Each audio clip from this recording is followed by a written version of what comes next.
Thank you, Craig, for that wonderful, but yet mildly embellished introduction. Mr. Toastmaster, fellow club members, distinguished guests, lend me your ear. I have come to bury Craig, not praise him. My speech will not be anything that Shakespeare would approve of. The title of my speech today is Variety is Indeed the Spice of Life. As Craig said, my name is indeed Chris Martin, not of Coldplay fame, unfortunately. But my girlfriend does refer to me as her poor man's George Clooney, so I'll take that. As he did say, I'm 2-0 amateur boxer on the wrong side of 30. I'm a bit more Robert De Niro at the end of Raging Bull than I am to smell like Jake LaMotta at the beginning, because I quit working out after my last bout and essentially retired. I live in Pacific Beach with my girlfriend and our 2 poorly behaved dogs. Dexter, who's a bloodhound lab, and Lewis, who's a fat little French bulldog. And just as any proud parent, I have an iPhone teeming with photos, and if you want to see them after class, I'm happy to show you. But just as the breeds of my dogs are very different, my partner and I are very different. That's what makes us work, and that's what I'm talking to you guys about, the polarity in life, in us, and people. She thinks I'm high maintenance and bougie, and I would rather go to Donovan's than Hodad's, and she wants to go camping, and I'm like, no, we're staying in a hotel. But that's what makes us work, and I jokingly call her a peasant when she's content with her Bud Light and homemade meatloaf. And then she laughs at me as I valet the car, and she's like, you passed 4 spots, you know. She loves surfing the simple things in life. But as Paula Abdul and MC Scat Cat taught us in the 90s, opposites do indeed attract. Professionally, I'm the Director of Operations for a local hospitality company. We operate 3 different concepts that are all very different. A lot of polarity in my businesses. We've grown in a year and a half from one company with 30 employees to 3 different concepts with nearly 80 employees, a corporate office, and it just goes on and on. And this rapid growth and the difference in all our concepts has made it very difficult to stay focused, to keep moving, and keep our company in a positive direction. We have a raucous nightclub in Pacific Beach. We have a live music venue on Morena where you can see tomorrow's rock stars in today with 200 of your friends. We have a food concept down at the Gas Lamp where our chef won Chef of the Year. And so they're all very different, so it keeps us moving on our toes.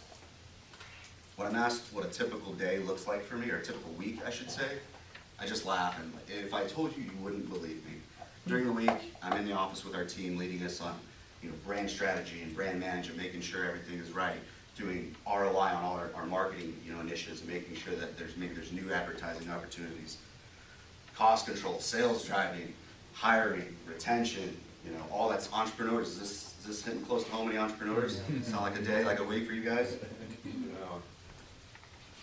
My nightly duties, I go from property to property, checking in, making sure the managers feel supported from the senior management team, showing face, shaking hands, doing my best, Obama or Mitt Romney, depending on. Just showing face, making sure the ambiance is right, and the team knows that I'm there to help. If I'm at Bar West, we're overseeing 450 college-age kids having this rager with bottles of Grey Goose and Dom Perignon. It is a sea of liability that we navigate the ship through. Alcohol, sex, drugs, and violence. And we pull into port the next day with a pile of money, and fingers crossed, no lawsuits or serious injuries. If I'm over at the live music venue, we have a band in town who's poised to be the next Kings of Leon. Google that, Jerry.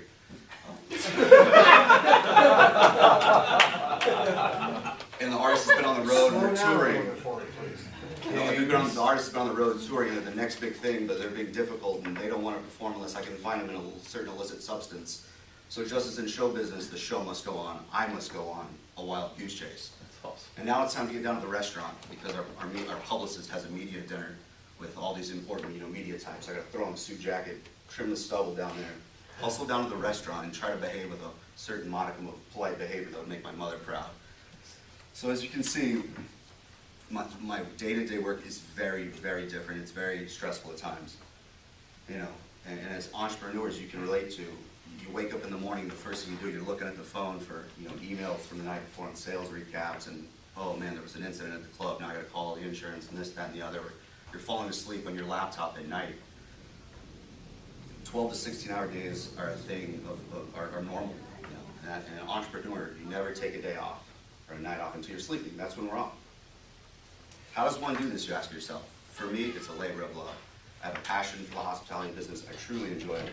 And just as in my relationship, I found joy in the differences in the polarity between my partner and I find that same joy and pleasure in the variety of each day at work.